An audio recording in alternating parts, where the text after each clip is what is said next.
Bismillahirrahmanirrahim. Qalu subhanaka la ilma lana illa ma 'allamtana innaka antal alimul hakim. Today's topic is shock. It's a very common word which is used, and it's a very simple topic, and we should understand first the physiological basis on which the shock depends. I'll go through it very slowly. Now, by definition, shock means inadequate perfusion of leading to inadequate oxygen delivery to the tissues. It has got nothing to do with the heart. It has nothing to do with the blood pressure. They can be causative factor also.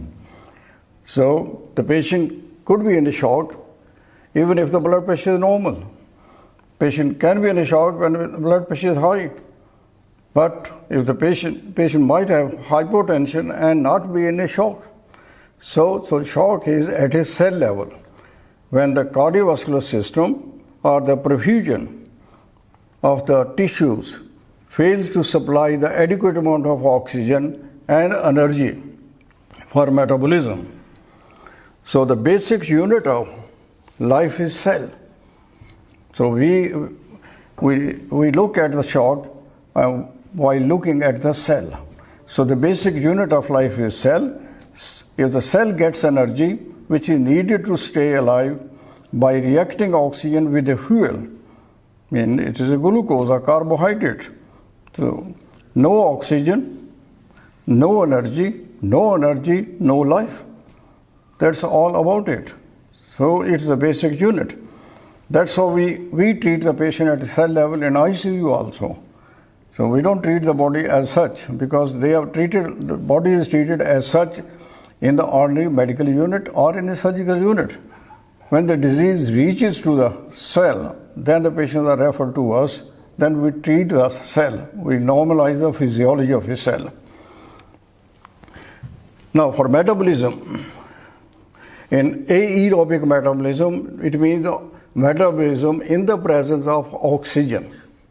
If you give 6 molecules of oxygen and provide the glucose to the cell, it will produce 36 ATPs. And it will produce 6 molecules of carbon dioxide. Because if you look at the carbon dioxide, it is 1 molecule of carbon combined with 2 oxygen molecules. It means production of carbon dioxide is an aerobic process. Then it will produce heat also, which is required for the body metabolism also, which is about 417 kilocalories from 1 gram of glucose. So it's very important that oxygen and the energy should reach there. Now in anaerobic metabolism, the glucose reaches to the cell, but there is no oxygen. So the end result is that there will be only 2 ATPs production. Energy will be only 2 instead of 36. And it will produce 2 lactic acid also. That will take into metabolic acidosis. But heat production is very much down. It's about 32 kilocalories. Now you can compare both. In the cell when there is aerobic metabolism, in the cell when it is anaerobic metabolism. So it's very essential to have the oxygen and nutrition at the same time to reach to the cell, then to reach in the mitochondria of the cell, which is the end station of oxygen utilization. Now, inadequate cellular oxygen leads to anaerobic metabolism, and that leads to inadequate energy production, and that causes metabolic failure, and that causes cell death. And on the other hand, anaerobic metabolism produces lactic acid, and the lactic acid will cause metabolic acidosis, that will cause the death of a cell also.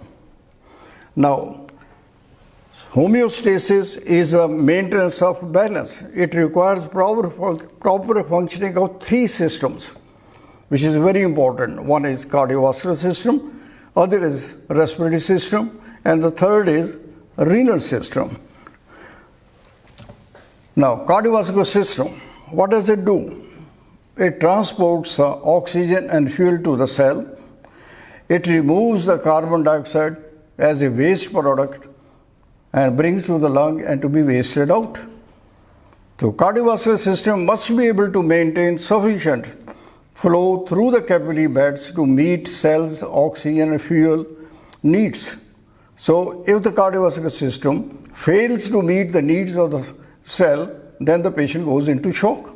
It means the patient goes into anaerobic metabolism first and then goes into shock.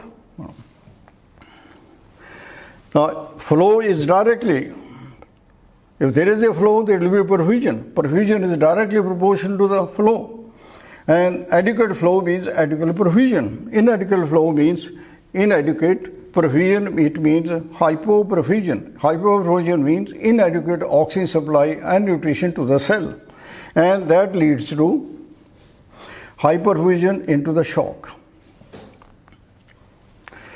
Now, what is needed to maintain perfusion? It means we come to the cell and we say there is hypoperfusion to the cell. That's why there is inadequate supply of oxygen and inadequate supply of energy. Now, perfusion is controlled by three things: by pumps, by pipes, and by fluid. What is a pump? Pump is a heart. And what is pipes? These are the blood vessels. And what is a fluid? That is a blood. It means if your heart is pump and your vessels are pipes and your fluid is in the blood, in the form of blood, these three should be adequate to have the perfusion of the tissues. Now, patient can go into pump failure, patient can go into pipe failure, patient can go into loss of fluids also. So that will cause loss of volume. That will reduce the cardiac output, right?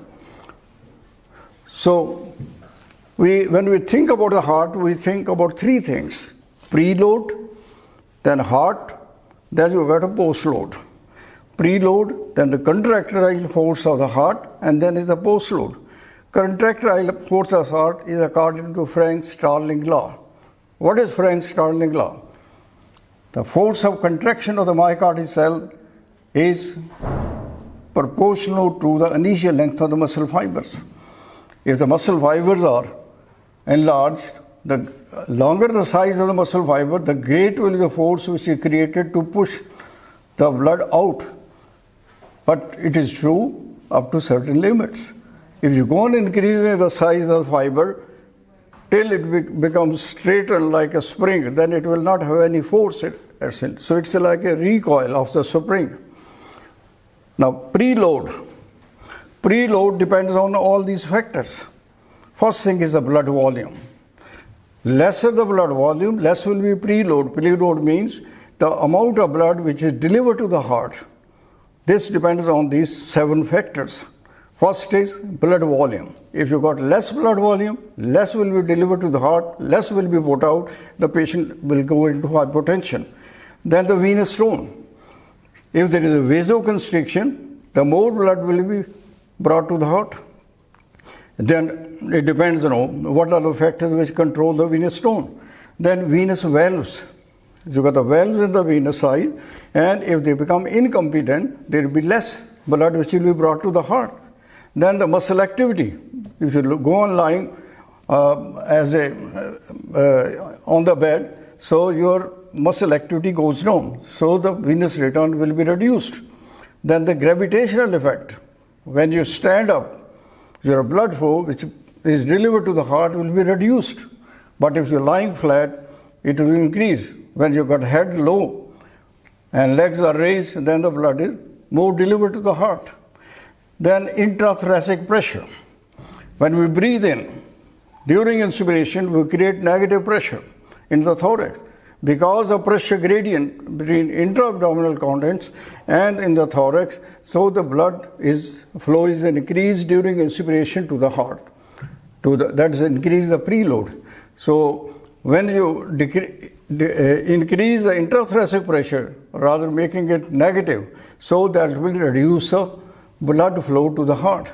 That's what happened when we convert the respiration into ventilation. So this is the difference between respiration and ventilation. Ventilation is quite opposite to respiration. Respiration is a negative pressure breathing. Respiration, you should know the mechanics of respiration You should know the mechanics of lung by knowing the change in mechanics of lung in the respiration. Then you should know the mechanics of lung in a ventilation. That's quite opposite to each other. Respiration is a negative process of breathing in and out, and the ventilation is a positive pressure of breathing in and out. So that's a separate topic we'll do when we do the ARDS or we'll do the respiratory failure. Then intra-abdominal pressure. If your intra-abdominal pressure is increased, it will push the pressure on the venous veins like an inferior vena cava. That will reduce the venous return to the heart, that will reduce the preload, that will reduce the output. So these are the factors which control the delivery of blood to the heart is called preload. It's very important because if you got a central venous catheter in, then you can note the difference of all these factors which are affecting the preload. Then myocardial contractility. Myocardial contractility, it depends on the condition of the myocardium, whether the myocardial cells are healthy or not, whether there is ischemia or infarction or some other problem, there is a myopathy. So then second thing which control the myocardial contractility is the autonomic nervous system. So the true system, sympathetic and parasympathetic system, ANS. Then Starling's law. Starling's law is the force of contraction is directly proportional to the initial length of the muscle fibers. That's why if there is more V turn during diastole, the more the myocardium is stretched, it will increase the length of a myocardial cell, and then subsequent force during systole will push the or have a strong contractility, and it will push more blood out. Then is a condition of the valves also. That is atrioventricular valves or pulmonary and aortic valves also, if they are competent or incompetent. Now, systemic vascular resistance is representative of afterload. Now, this systemic vascular afterload depends on the tone of the blood vessel, again, and the viscosity of blood. Tone of the blood vessel is whether it is a sympathetic overactivity or parasympathetic overactivity. Sympathetic overactivity will cause vasoconstriction and parasympathetic cause vasodilatation. Then there is a little bit more detail, whether there is endogenous production of substances which are naturally vasodilators, that's in nitric oxide. Then the viscosity of blood, whether the blood is thick or thin. The more important contributor to viscosity of blood is hemoglobin. If the person is anemic, the blood is diluted. So if the viscosity is less, so peripheral resistance is less. When the peripheral resistance is less, the blood pressure goes down. If you can test it, if you don't know any hemoglobin and the blood pressure is low, and you give them a little bit of norepinephrine or vasoconstrictors, so blood pressure comes up, then again goes down. That shows that viscosity is less. So always send the blood for hemoglobin concentration, and you will be surprised that the patient has got severe anemia. In addition to, they said you should know the function of hemoglobin. In addition to, it is the main factor which delivers the oxygen to the tissues, carries the oxygen to the tissues. So, in addition to this, it has got contribution towards the viscosity, contribution towards the maintenance of blood pressure also. And the third thing, it has contribution towards the acid-base balance also, hemoglobin. There are three main factors, three main effects. One is oxygen carrying capacity, second is increase the viscosity, and the third is, this is for acid-base balance. Hemoglobin has got a very important role. Now, if you look at the blood pressure, which normally you take the blood pressure, it means mathematically it's a cardiac output into systemic vascular resistance. Now, the cardiac output depends on the stroke volume into heart rate. And if you go backward, what is the stroke volume? Stroke volume, it depends on the myocardial contractility and preload. So, if you got this equation in front of you and the patient goes into hypotension, you can find out whether there is a defect in the preload or defect in the myocardium or defect in the postload, and accordingly you treat the patient. So if you go on giving right and left drugs like that, you fail to control the hypotension. So normalize the preload, and then you look at the myocardium. If the myocardium requires some strengthening, give the drug which strengthens the myocardium. And if there is a problem with the post-load, there is a peripheral vascular dilatation and its peripheral resistance is low or hemoglobin is low, correct it. Otherwise, the drugs will be temporarily affecting it, raising the blood pressure. Now, from this little bit of background, so people divide this shock into different categories. The most important they put is cardiogenic, if you're working in MIC. Then is hypovolemia. If somebody is bleeding, or somebody is losing water, somebody is losing electrolytes, or somebody has got diarrhea, something like that. Then you've got septic shock. And we'll do this one by one. Then neurogenic shock, psychogenic shock, obstructive shock, and then anaphylactic shock. The different books have described in different categories in a different way. It doesn't matter. Physiological bases are the same, which I have just mentioned. So you go blood pressure, nothing but cardiac output into peripheral resistance. Cardiac output is nothing but stroke volume into heart rate. And peripheral resistance means it is a caliber of the blood vessel and viscosity of blood. And if you go backward, stroke volume depends myocardial contractility and the preload. And preload are all those 7 factors. So you can write down all that and then pick what is the causative factor. Then you control it. That will be precise way of controlling the hemodynamics. In cardiogenic shock, there is a pump failure. Pump failure means heart failure. Heart has got inadequate contractility. Heart's output depends on how often it beats, it depends on the heart rate, and it depends on the contractility. And rate or the contractility problems cause pump failure. In cardiogenic shock, there is a pump failure. It means either there is a problem with the heart rate or there is a problem with the contractility. If the heart rate is low, increase the heart rate. Even a high heart rate can cause hypotension also. That we'll discuss it later on.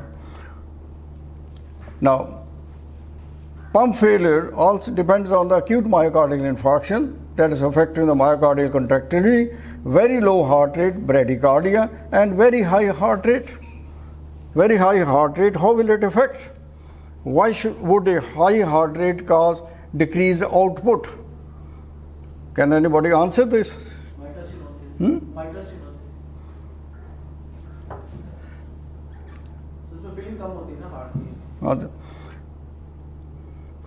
Think about when the heart fills. When the heart rate is increased,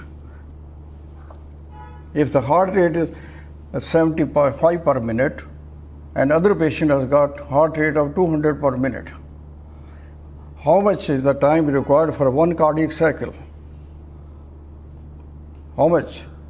0.8 seconds.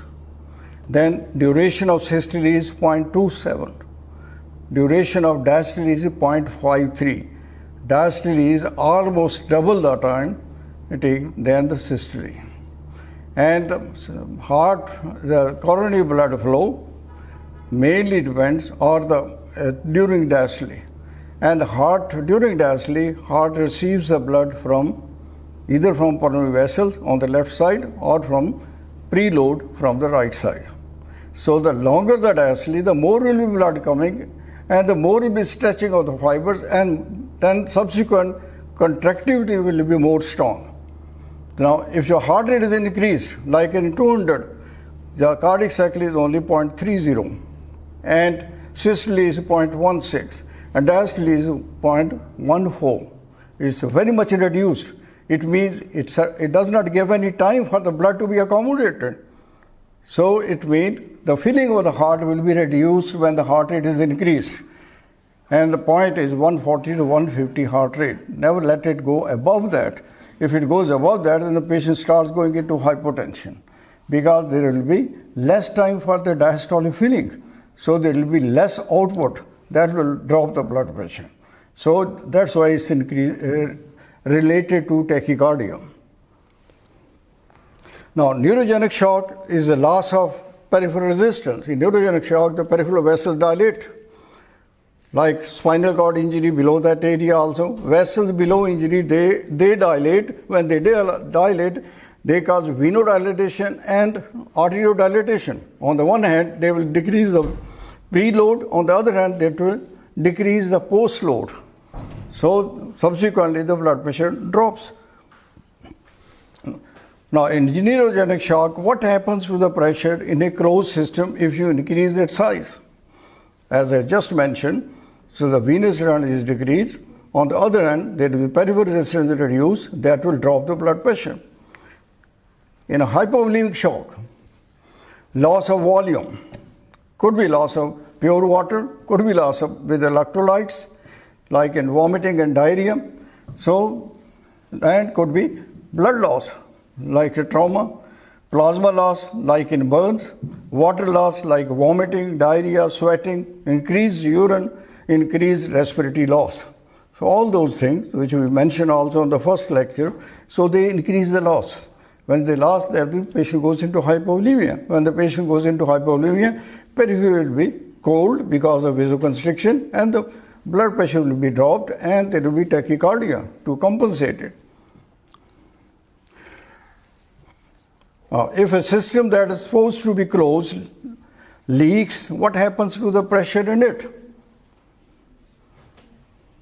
If the system is closed and it leaks, what is the pressure? What happens to pressure? Pressure will drop. So obviously, because of blood hypovolemia will be a main contributor. Psychogenic shock. This is not very uncommon. People go into psychogenic shock quite often. It is a simple fainting, syncope. The blood is pooling out in the periphery, and at the same time, you have got decrease in heart rate also. It's caused by stress, pain, or fright. Heart rate slows, vessels dilate. Brain becomes hypoperfused, loss of consciousness occurs. Now, this hypoperfusion of the brain is very common. Now, what two problems combine to produce hypoperfusion in psychogenic shock? What are two problems in this? One is vasodilatation, and another is bradycardia. Both will contribute to the reduction in cardiac output, then reduction in the perfusion of the tissue, that will cause hypoperfusion, that will cause anaerobic metabolism, and that will cause less supply of energy and oxygen to the tissue, right? In septic shock, results from body's response to bacteria in bloodstream. We'll discuss this particularly very much in detail. Then vessels dilate, vessels become leaky. What two problems combine to produce hypoperfusion in septic shock? What will be two problems? Vessels are dilated, they will reduce the venous return, and they will reduce the peripheral resistance also. So the preload will be decreased, and the postload there is a reduction in the peripheral resistance. So that will add to that will cause hypotension. But at the same time, vessels become leaky. The fluid from intravascular compartment, they go into interstitial compartment also. That will induce hypovolemia. That will be another factor. One is vasodilatation and other is reduction in the blood volume.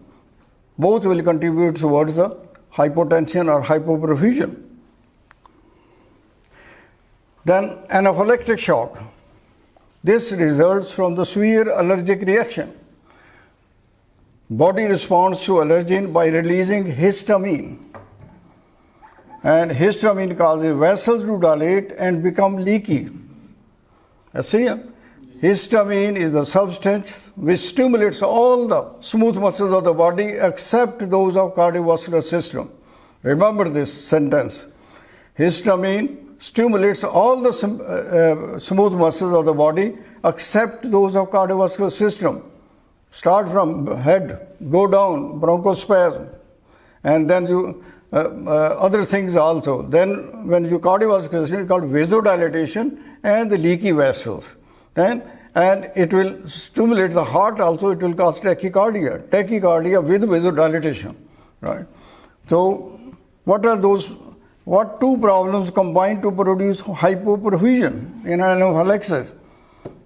क्या होगी इसमें? This vasodilating that reduces the peripheral resistance, and vessel become leaky at the capillary level, it will go into hypovolemia. So hypovolemia with vasodilatation will cause hypotension and will cause hypoperfusion of the tissue. Then in obstructive shock, pulmonary embolism, cardiac tamponade, and pneumothorax. You know what is the causes of hypertension in these three conditions. We'll do these one by one later on. Now, signs and symptoms.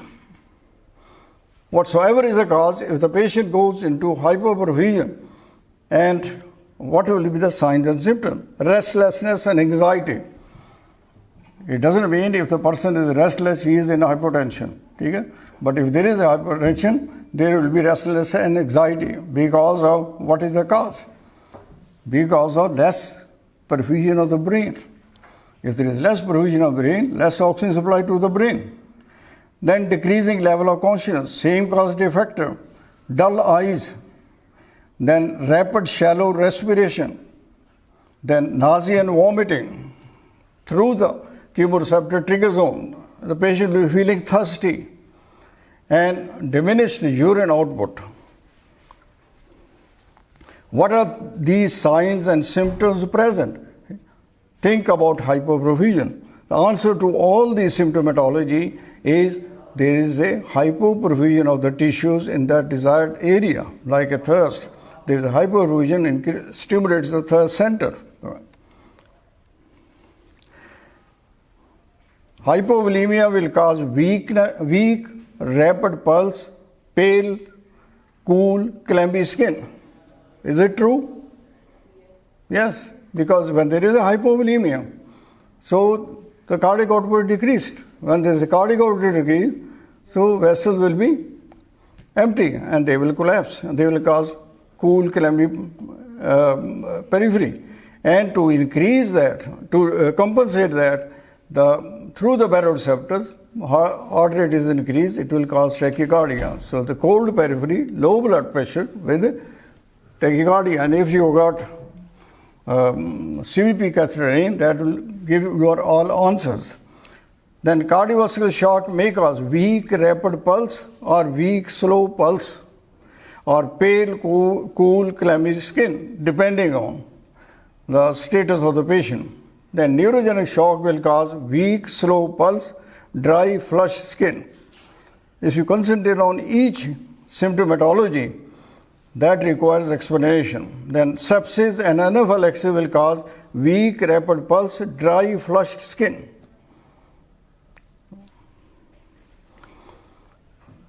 Patient with anaphylaxis will develop hives, urticaria, itch, develop wheezing and difficulty in breathing because of bronchospasm. Right. So these are the things which you see every day. What chemical release from the body during an allergic reaction accounts for these effects? What is the release? Histamine. Main is histamine. Well, otherwise, the other kinines also, they have got effect like histamine also. Shock is not the same thing as low blood pressure.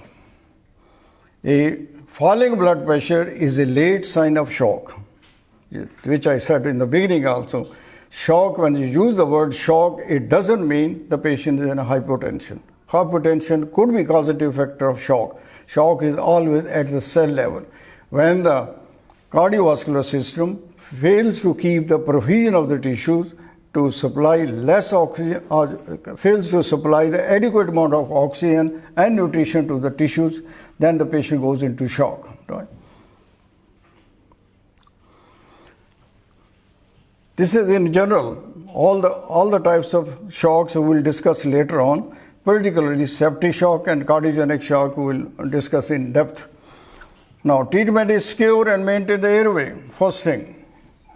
Always look at it ABC, something like that. Apply high concentration oxygen to the patient. If the patient is hypotensive or hypoperfused or cold climbing, put the mask. Even if face mask, even if the patient has got 100% saturation, put the mask on the face. There is no harm giving in oxygen. Right. Assist ventilation as needed. If the patient is not adequately breathing, assist the ventilation. Keep patient supine. Control obvious bleeding if there is. Stabilize the fractures if there are. Prevent loss of body heat. Try to cover up the patient if the patient is cold. Elevate the lower extremities 8 to 12 inches in hypovolemic shock. Do not elevate the lower extremities in cardiogenic shock.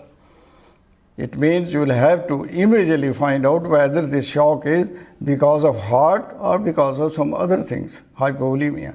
So if the person is hypovolemic, in your opinion, and not cardiogenic shock, you raise the legs.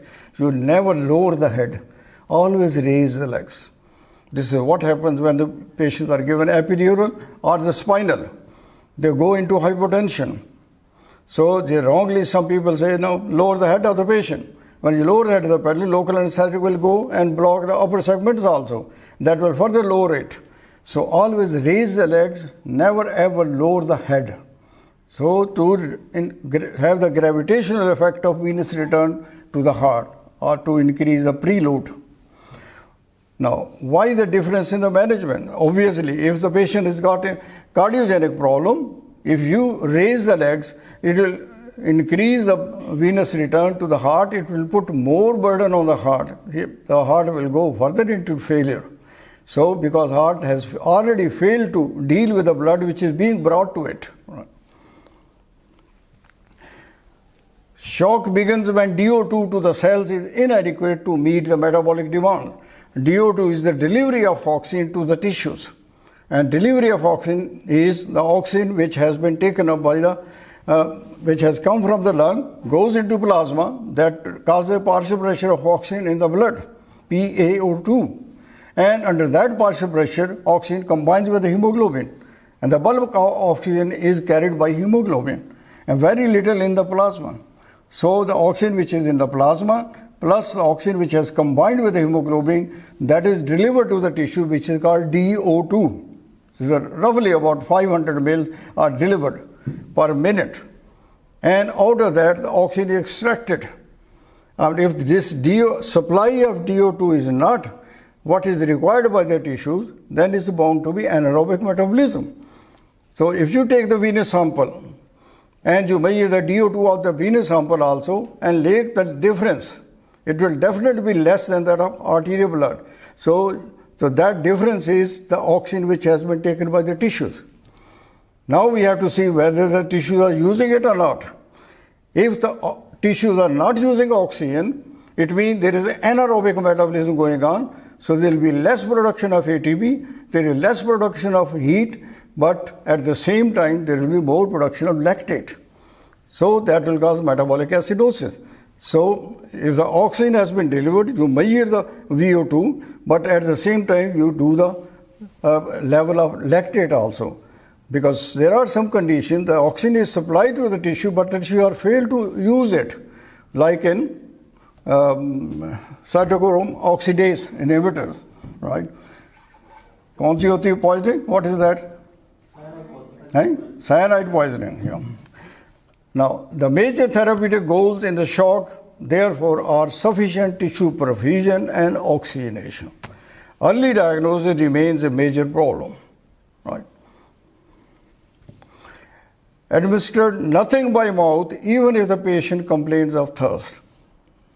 If the patient is in shock, patient might be saying, give me the water to drink, I'm feeling thirsty. Don't give any water to the patient. Keep him NPO, nothing by mouth, till you are satisfied, right, with the blood pressure and perfusion of the tissues. Now, if you make a table of these different causes of factors, If you look at the hemorrhagic shock, anaphylactic shock, cardiogenic shock, septic or hyperdynamic, septic or hypodynamic, so there is a difference in the preload, there is a difference in the cardiac output, there is a difference in pulmonary vascular resistance, there is a difference in the systemic vascular resistance, right? So you can analyze yourself, well, okay, what will happen to this, what will happen to this. Inotropic agent, vasodilators or vasopressors. Vasoactive drugs are an important pharmacological defense in the treatment of shock. Immediate. Now, there is a basic principle of using vasopressor drugs. Don't use vasopressor drugs if the vessels are empty. If the vessels are empty, it means if there is severe hypovolemia, what the vasopressor will do? They are already vasoconstricted. So fill the vessels first, then you give vasopressors. Then it will push the blood back to the heart and it will raise the blood pressure and it will increase the perfusion of the tissues. So you might take to the single strength, double strength, triple strength, quadruple strength without thinking that periphery is cold already. Why your norpine is not taking effect? Because you have not filled the vessels. These patients are even if the blood pressure is low, sit down with the patient, pass the central line and fill the vessels. If the vessels are constricted already, on top of that, if you give norpine, you are killing the patient. So, best thing is to dilate the patient. But as soon as you are dilating the patient, you start pouring in also fluid. So, it's a hard work, but you will have to sit by the side of the patient. You vasodilate the patient and give fluids.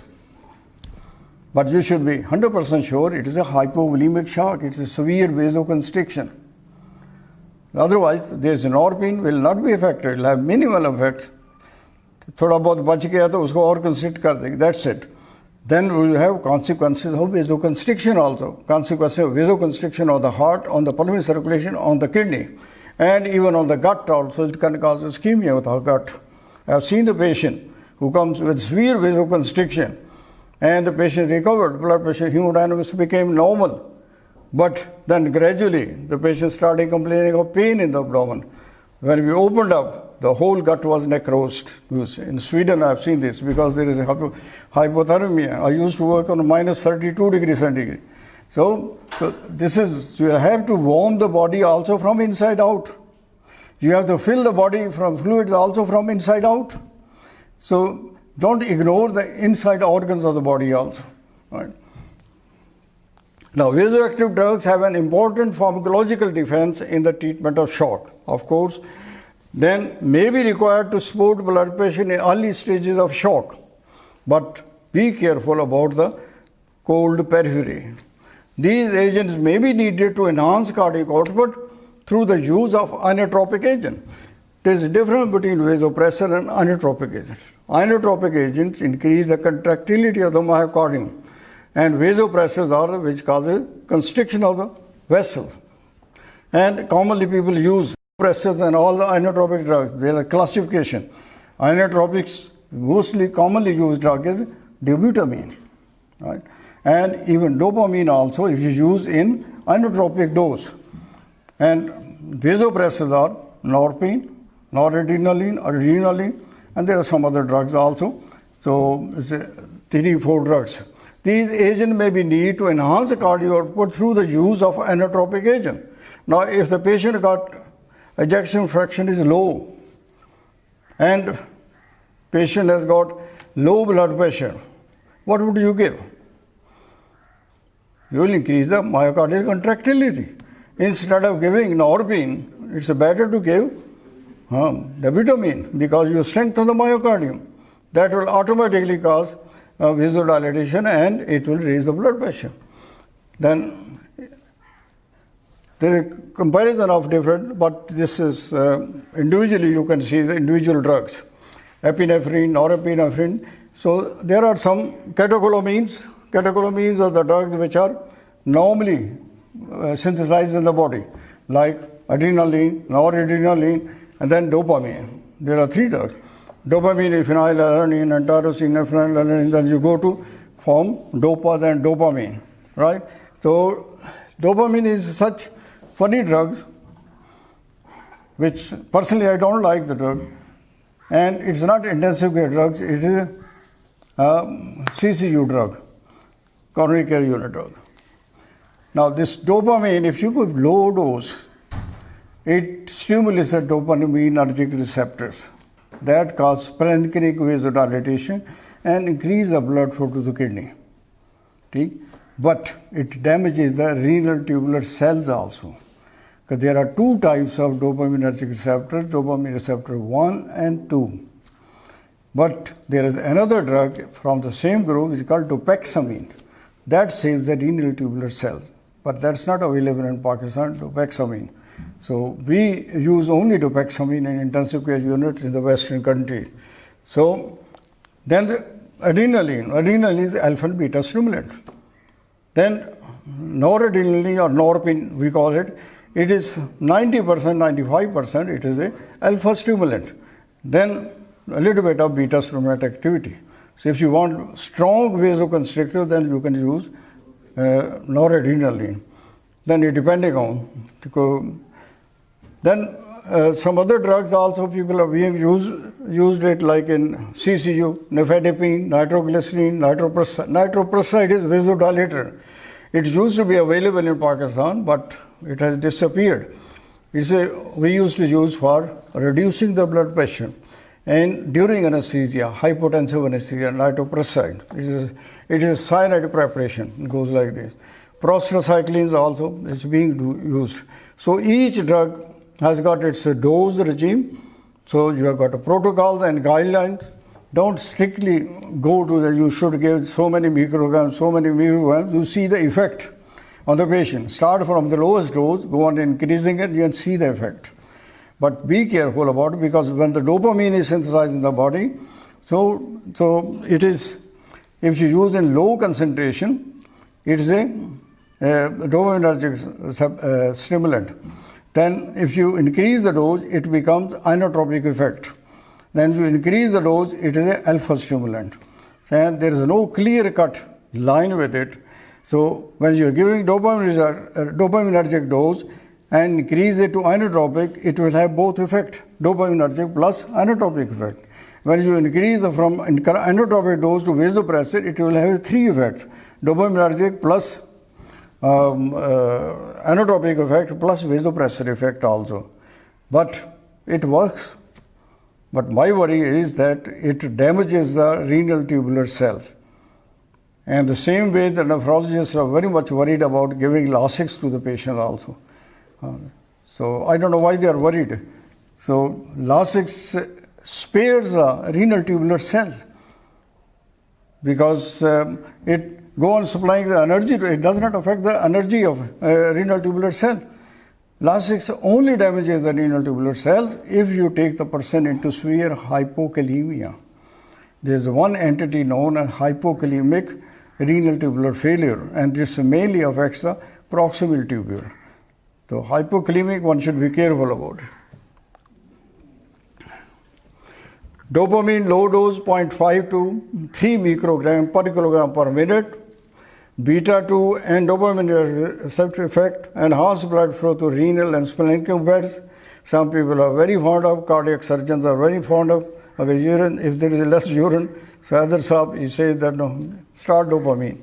So we start the dopamine. The urine starts producing, right? Then moderate dose 5 to 10, it is a positive inotropic effect. Then high dose more than 20 microgram, so it's an alpha action, it's a vasoconstriction. Now, management guide is the hemodynamic monitoring. Blood pressure, heart rate, stroke volume, heart rate, cardiac index, cardiac output, systemic vascular resistance index. वो भी निकालते हैं इसका. Now, temperature measurement, central venous pressure measurement, tools, Swan-Ganz catheter, Litco and Pico also. There are apparatuses by which you can measure all these things. So the best way to monitor these things is put on these gadgets and then see where we lie, where we stand, or accordingly you control it. You always assess the oxygenation status of a patient. which starts from FiO2, main fractional inspired oxygen concentration, then P big AO2, partial pressure of oxygen in the alveoli, then P small AO2, partial pressure of oxygen in the arterial blood. Then you look at the DO2, how much is delivered to the tissue, then VO2, how much is being taken up by the tissues, then you look at the lactate. If you have done up till now, up to this point, it means you have assessed the oxygenation status of a patient, and that's very important. Look at the acid-base status of a patient. There are few facts, truths you should always remember. One is tachycardia is never a good thing, which I have mentioned, because if there is tachycardia more than 140, 150, then the diastolic phase starts decreasing more as compared to systolic. Cardiac cycle is reduced from point 8 to very much less. So that will decrease the filling of the heart during diastole, that will drop the blood pressure. Then hypotension is always pathologic.